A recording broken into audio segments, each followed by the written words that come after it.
Hello guys, स्वागत है आप सभी का राज सर एजुकेशन में। आज के इस वीडियो में हम इस स्टोरी को ट्रांसलेट करने वाले हैं।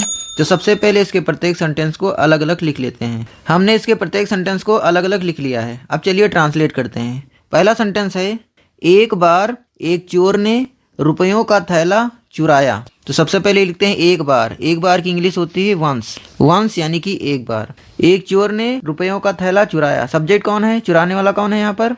एक चोर। तो लिखेंगे अ थीप यानी कि एक चोर। चुराना, चुराने की इंग्लिश होती है स्टील। ये पास्ट टेंस है और पास्ट टेंस में वर्ब की सेकंड फॉर्म का यूज करते हैं और स्टील की सेकंड फॉर्म होती है स्टोल यानी कि चुराया।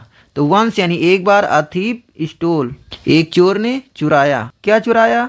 अ बैग यानी कि एक थैला रुपयों का, तो of money. A bag of money रुपयों का थैला।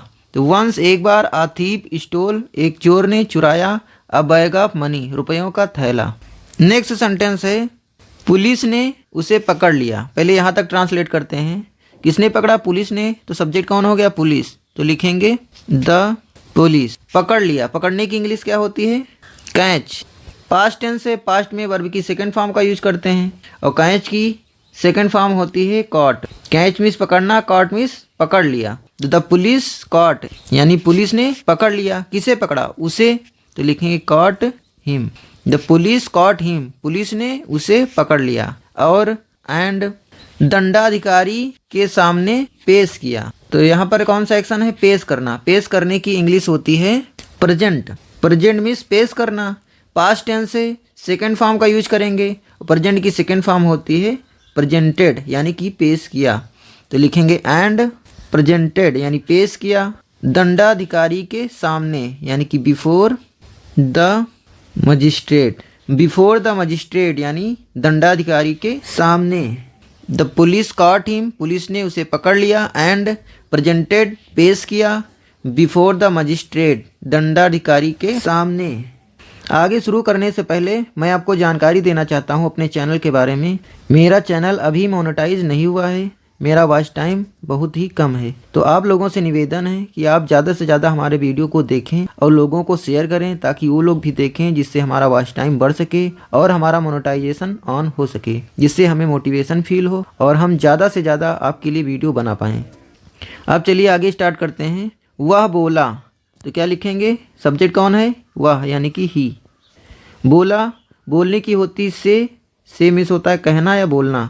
पास्ट टेंस से वर्ब की सेकंड फॉर्म का यूज करेंगे और से की सेकंड फॉर्म होती है सेड। से मिस कहना, सेड मिस कहा। तो ही सेड यानी कि उसने कहा या वह बोला। क्या बोला? श्रीमान जी। किससे बोल रहा है? दंडाधिकारी से बोल रहा है, मजिस्ट्रेट से बोल रहा है। तो क्या बोलेगा? Your honour. तो लिखेंगे श्रीमान के लिए आप सर भी लिख सकते हैं, लेकिन जो मजिस्ट्रेट होता है उसके सामने हमेशा क्या बोलते हैं हम? Your honour. लिखेंगे योर ऑनर। योर ऑनर यानी कि श्रीमान जी। इसमें मेरा कोई दोष नहीं है। इसका मतलब हुआ यह मेरी गलती नहीं है। तो सब्जेक्ट क्या हो गया? ईट यानी कि यह, और नहीं है होना बताया जा रहा है। होना बताने वाली वर्ब होती है बी। ये प्रेजेंट टेंस है। प्रेजेंट टेंस में वर्ब की फर्स्ट फॉर्म का यूज करते हैं और बी का फर्स्ट फॉर्म होता है इज, एम, आर। तो ईट के साथ हमेशा इज आता है। तो लिखेंगे इट इज। नहीं है तो इट इज नॉट। मेरा कोई दोस्त, it is not my fault. तो it is not my fault यानी कि इसमें मेरा कोई दोष नहीं है या यह मेरी गलती नहीं है। ऐसे ही इसको बनाएंगे। नेक्स्ट सेंटेंस है, मेरे दाएं हाथ ने दीवार में सेंध लगाई और थैला उठाया। तो पहले इस सेंटेंस को ट्रांसलेट करते हैं। मेरे दाएं हाथ ने दीवार में सेंध लगाई। किसने सेंध लगाई? मेरे दाएं हाथ ने। तो सब्जेक्ट क्या हो गया? मेरा दायां हाथ यानी कि माई राइट हैंड। माई राइट हैंड मेरे दाहिने हाथ ने या मेरे दाएं हाथ ने। सेंध लगाई, सेंध लगाने की इंग्लिश होती है make a dent. Make a dent का मतलब होता है सेंध लगाना। पास्ट टेंस है। पास्ट टेंस में वर्ब की सेकंड फॉर्म का यूज करते हैं और मेक की सेकंड फॉर्म होती है मेड। तो क्या हो जाएगा? मेड अ डेंट यानी कि सेंध लगाई। तो लिखेंगे my right hand made a dent. My right hand मेरे दाएं हाथ ने मेड अ डेंट सेंध लगाई दीवार में। तो in the wall, in the wall, in the wall दीवार में, एंड और थैला उठाया, उठाने की इंग्लिश होती है pickup, pick up.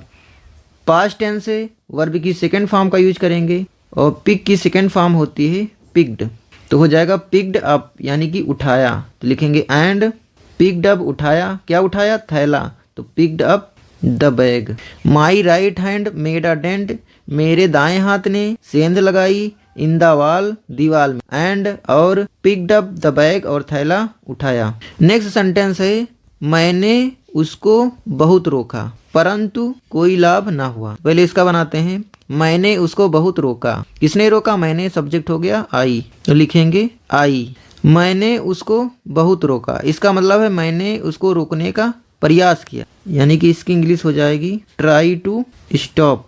Try to stop का मतलब होता है रोकने का प्रयास करना। पास्ट टेंस से वर्ब की सेकंड फॉर्म का यूज करेंगे और ट्राई की सेकंड फॉर्म होती है ट्राइड, तो क्या हो जाएगा, ट्राइड टू स्टॉप यानी रोकने का प्रयास किया, तो आई यानी कि मैंने ट्राइड टू स्टॉप रोकने का प्रयास किया, किसको, उसको, तो लिख देंगे इट। बहुत तो a lot, I tried to stop रोकने का प्रयास किया, इट उसको, अलॉट बहुत, तो मैंने उसको बहुत रोकने का प्रयास किया परंतु कोई लाभ नहीं हुआ, तो परंतु की इंग्लिश होती है बट, यानी कॉन्ट्रास्ट दिखा रहा है, विरोधाभास, तो बट यानी कि लेकिन, कोई लाभ नहीं हुआ। अब इसकी इंग्लिश क्या होगी, कोई लाभ ना होना, इसकी इंग्लिश होती है नो अवेल। नो अवेल का मतलब होता है कोई लाभ ना होना। अब ये बट एक कंजंक्शन है, अब इसके बाद या तो हम क्लाज लिखें, तो क्लाज के लिए सब्जेक्ट होना चाहिए। क्लाज का मतलब होता है सब्जेक्ट प्लस वर्ब, यानी वर्ब, तो ये वर्ब हो जाएगी और सब्जेक्ट देना पड़ेगा, सब्जेक्ट हमको पता नहीं है, तो हम क्या लिखेंगे, इसको इन्फिनिटी से जोड़ देंगे, यानी इसको टू लगा के जोड़ देंगे, तो लिखेंगे to no avail.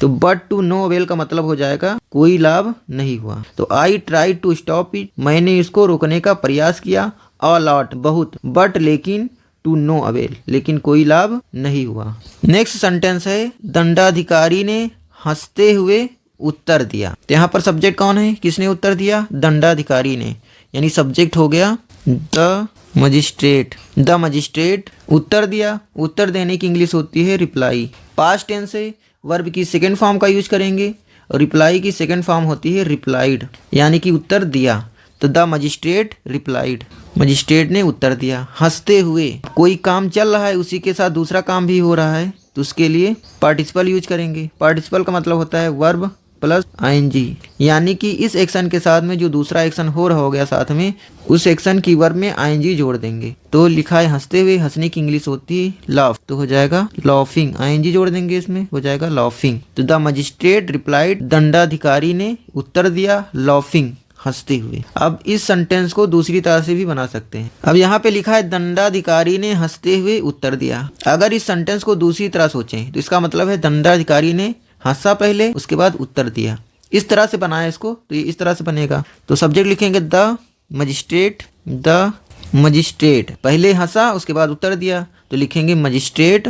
Laugh miss होता है हंसना, तो हो जाएगा सेकेंड फॉर्म लाफ्ड, यानी the magistrate laughed, magistrate Hansa and और उत्तर दिया एंड रिप्लाइड। सेकेंड फॉर्म का ही यूज करेंगे क्योंकि पास्ट टेंस है। तो the magistrate laughed, magistrate Hansa and replied और उत्तर दिया, यानी कि मजिस्ट्रेट ने हंसकर उत्तर दिया। यहाँ पर V2 एंड V2 स्ट्रक्चर का यूज किया गया है। जब दो V2 एंड के द्वारा जुड़े हो, तो जब इसकी हिंदी मीनिंग निकालते हैं तो पहले वाले में कर जोड़कर हिंदी निकलती है। जैसे द मजिस्ट्रेट लाफ्ड, यहाँ पर V2 आ रहा है, फिर एंड आया, फिर रिप्लाइड लिखा, ये भी V2 है। तो द मजिस्ट्रेट यानी कि दंडाधिकारी ने, लाफ मिस होता है हंसना, लेकिन V2 इसमें कर जोड़ेंगे तो क्या होगा, हंसकर उत्तर दिया, रिप्लाइड मीन्स उत्तर दिया, मजिस्ट्रेट ने हंसकर उत्तर दिया। आप पार्टिसिपल के जरिए इसको भी बना सकते हैं। द मजिस्ट्रेट रिप्लाइड, दंडाधिकारी ने उत्तर दिया, लाफिंग हंसते हुए।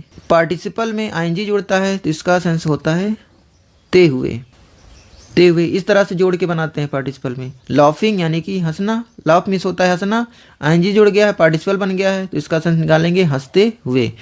द मजिस्ट्रेट रिप्लाइड, दंडाधिकारी ने उत्तर दिया, लाफिंग हंसते हुए। इसका अर्थ कैसे निकालेंगे, द मजिस्ट्रेट लाफ्ड यानी मजिस्ट्रेट ने हंसकर, एंड रिप्लाइड हंसकर उत्तर दिया। V2 एंड V2 हंसकर उत्तर दिया। दोनों ही सेंटेंस राइट हैं, चाहे आप ऐसे बनाएं पार्टिसिपल के द्वारा, चाहे आप V2 एंड V2 स्ट्रक्चर से बनाएं। दोनों ही सही हैं। नेक्स्ट सेंटेंस है तुम ठीक कहते हो, वास्तव में तुम दया के पात्र हो। पहले इसको ट्रांसलेट करेंगे। तुम ठीक कहते हो यानी कि तुम सही हो, तो इसकी इंग्लिश क्या हो जाएगी? You are right. तुम सही हो, तुम ठीक कहते हो इसका मतलब है तुम सही हो, तो यू आर राइट से बनाएंगे। वास्तव में तुम दया के पात्र हो, वास्तव में, तो इनफैक्ट इसके स्थान पे आप इंडीड का इस्तेमाल भी कर सकते हैं। इंडीड की वास्तव में, तो हम इनफैक्ट लिख दें। इनफैक्ट तुम दया के पात्र हो। कौन पात्र है? तुम। सब्जेक्ट हो गया यू। पात्र होना नहीं डिजर्व, इसके लिए वर्ब होती है डिजर्व। प्रेजेंट टेंस है, V1 का ही इस्तेमाल करेंगे। V1 यही होता है इसका फर्स्ट फॉर्म, डिजर्व। तो लिखेंगे यू डिजर्व, तुम पात्र हो किसके? दया के, तो मर्सी। अब ऑफ मर्सी नहीं लिखेंगे क्योंकि ये ऑब्जेक्ट जब लिखते हैं तो वहाँ पे कोई प्रीपोजिशन नहीं लिखते हैं, जब वर्ब का ऑब्जेक्ट लिखते हैं। तो ये वर्ब हो गई, ये इसका ऑब्जेक्ट हो। तो यू डिजर्व, तुम पात्र हो मर्सी, दया के। तो यू डिजर्व मर्सी यानी कि तुम दया के पात्र हो या दया यानी मर्सी को डिजर्व करते हो। तो आप इनफैक्ट का मतलब होता है वास्तव में, इसके स्थान पे आप इंडीड का भी इस्तेमाल कर सकते हैं। लिख सकते हैं इंडीड यू डिजर्व मर्सी, वास्तव में तुम दया के पात्र हो।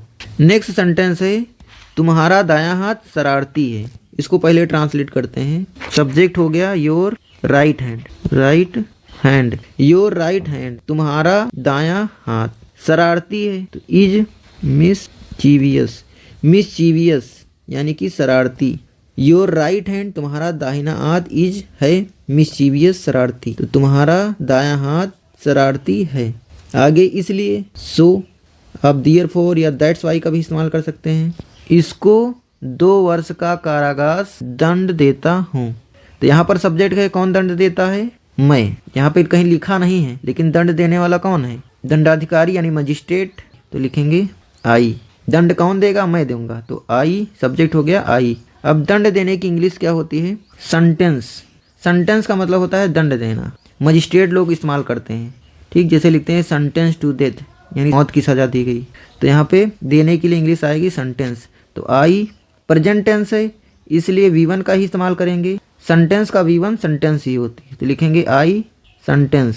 मैं दंड देता हूँ किसको? इसको, तो लिखेंगे इट। आई सेंटेंस इट, मैं इसको दंड देता हूँ 2 वर्ष का कारावास, तो लिखेंगे 2।